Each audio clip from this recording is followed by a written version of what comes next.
that was.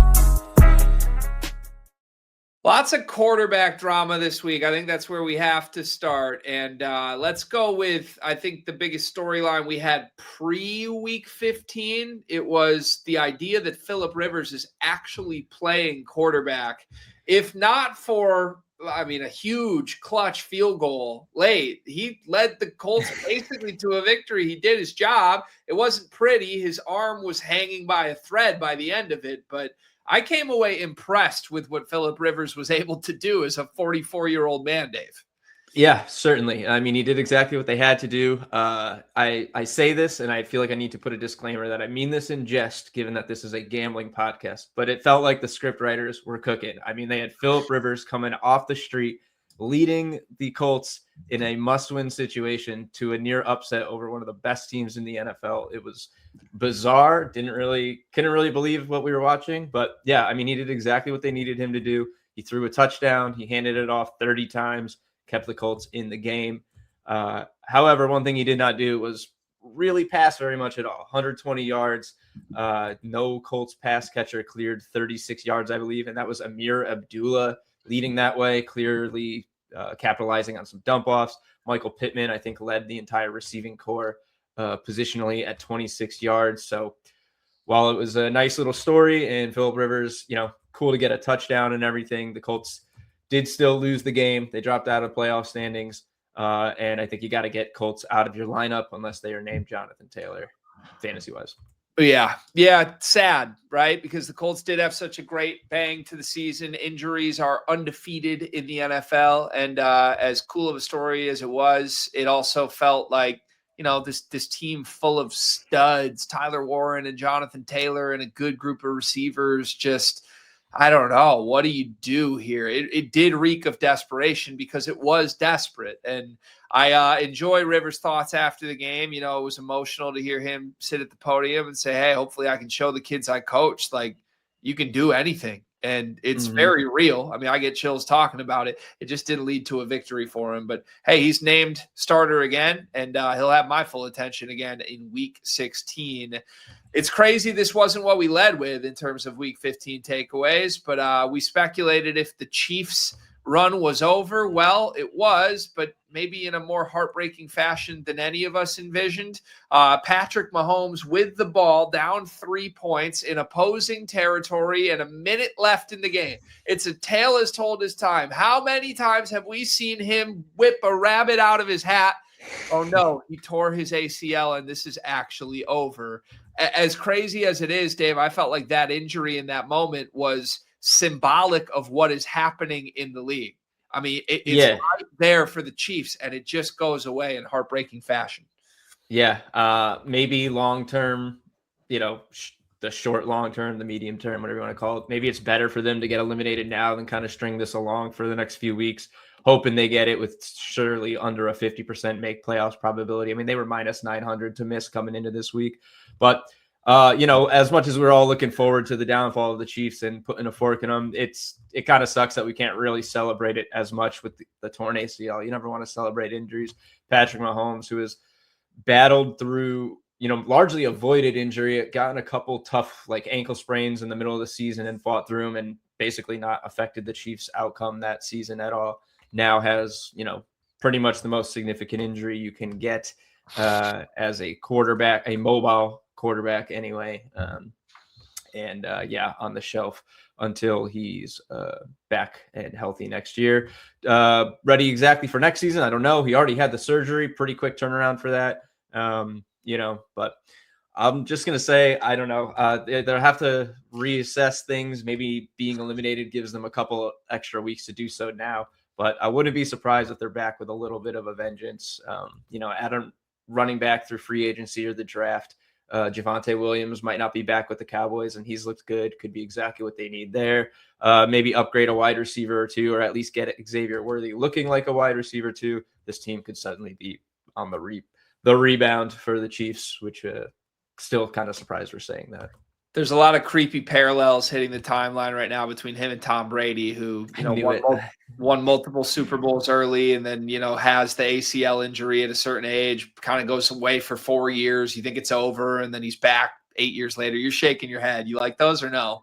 No, I do. I just think it's funny because the thought briefly came to me while writing my notes. Is like, as for all of the Patriots and Tom Brady's dominance, there was like an almost 10-year period where they didn't win a Super Bowl, and it's easy to forget that because they were in them and they lost them and they were always really good. And I was like, I bet this is almost exactly like the timeline. I didn't even bother looking into it because I was like, I'm not even going to feed into this and get sucked down that rabbit hole. But yeah, it doesn't surprise me at all. So. No, it's crazy. It's why you shouldn't give up on Mahomes. And you saw the Patriots dynasty reinvent themselves repeatedly, from skill position guys to going all in on Brady, get Randy Moss. And, they're going to have to figure out the post-Kelsey era of this. Obviously, the post-Tyreek Hill era already happened. So I'm intrigued. I have a conspiracy theory here. I think you're right. They're going to be back with a vengeance at some point. Book this for me that it comes 2 years from now. If he's not 100% by week 1 next year, which it seems like he might be given how quickly this is turning, but if he's not, there's going to be a huge tank battle for Jeremiah Smith, the Ohio State receiver who looks generational. You give Jeremiah Smith to Patrick Mahomes in his first year back fully healthy, all of a sudden you've reloaded immediately in the post-Kelsey era. It's kind of crazy what could happen. Well, if we want to keep the Tom Brady comparisons going, how about another Vikings all-star receiver who looks like he needs a new start, maybe depending on how things are going? Justin Jefferson, which segues pretty well into this third quarterback takeaway. This is going to sound salty here, maybe a little sour grapes on us. Me personally, watching the Cowboys lose to him and also not feeding our Justin Jefferson ladder. But J.J. McCarthy here, I'm still not ready to buy it. His 2 back-to-back good games, quote, good games, have come against some of the worst defenses in the NFL. Completed 15 passes on Sunday Night Football. His best play was a 58-yard busted coverage for Jordan Addison. You still can't get the ball to Justin Jefferson, which is just a problem. I'm sorry. Justin Jefferson is very good. He gets open. He should still be able to get the ball to him sometimes. 2 catches on 8 targets is ridiculous. One of them was a short touchdown. Jetta probably should have caught in the end zone. But still was a 12, 15-yard pass, nothing crazy. The Cowboys' hyper-conservative play calling kept the Vikings in this game, gave them short fields, let them take advantage of that. So I'm just not ready to get all in on it. I think we really need to see him actually do this against a quality team. Get the ball to your best guy. That's something that I would take away as a positive. They get the Giants this week. Don't really care how he looks, but if you can't get Justin Jefferson basically his best game with McCarthy, I can't buy into it.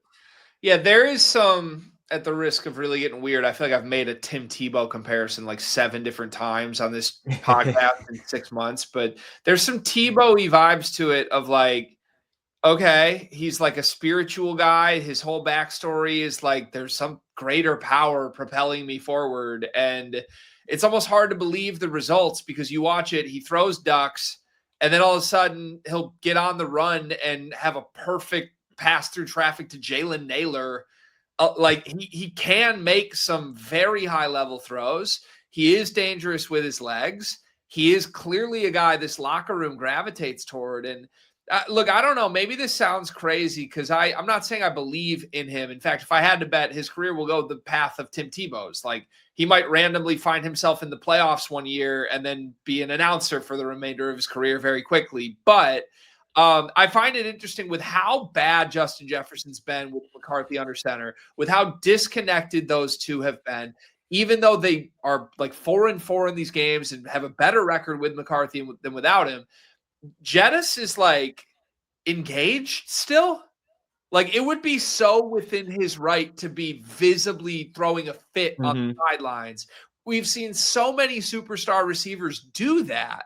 And like still you had Justin Jefferson like on the field to secure the onside kick and blocking. And maybe it just speaks to his maturity and it would happen regardless. Or maybe it's something about JJ and who he is as a person and the level of belief they have. I don't know what it is, but I want to keep watching it because I can't look away, quite frankly. It's like a train crash that I can't believe he can't just throw the ball to Justin Jefferson and then will immediately make great throws to everyone else. Yeah. It's nothing I've ever seen before.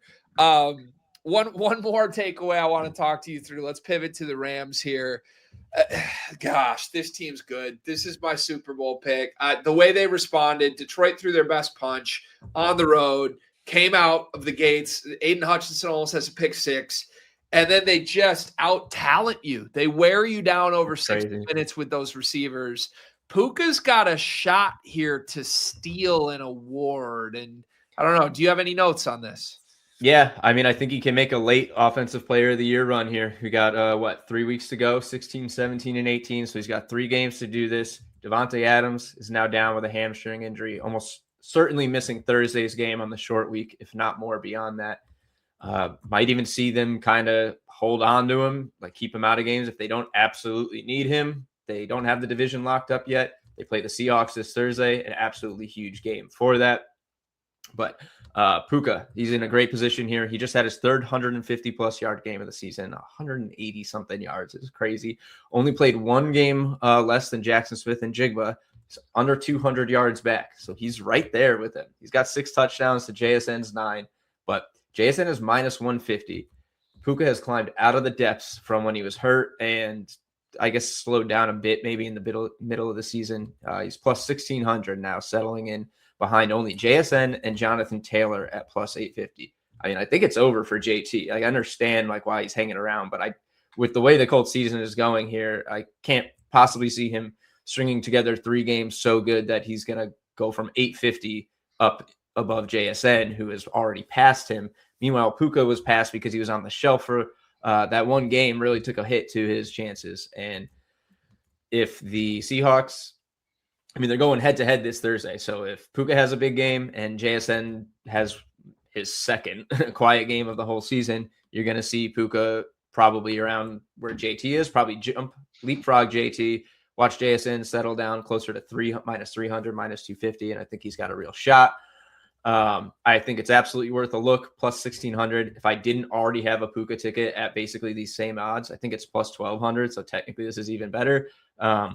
From week 2 of the season, I'd be playing it now. I'm just not going to double down on it and just hope that ticket comes through for me. But he's got a shot, as good of a shot as anyone with 3 games to go and the way he can produce. It's easy to see the runway. I think it's 100% worth a sprinkle if you are a futures bettor that is still monitoring that market. I see it. Yeah, you got to tip your cap, man. The Rams are just good. I really, in a wide open year where it's a bunch of either emerging quarterbacks or teams without good quarterbacks, I will put all my faith behind a guy who's won it before with the best weapon in the league. They look like just an unstoppable force right now.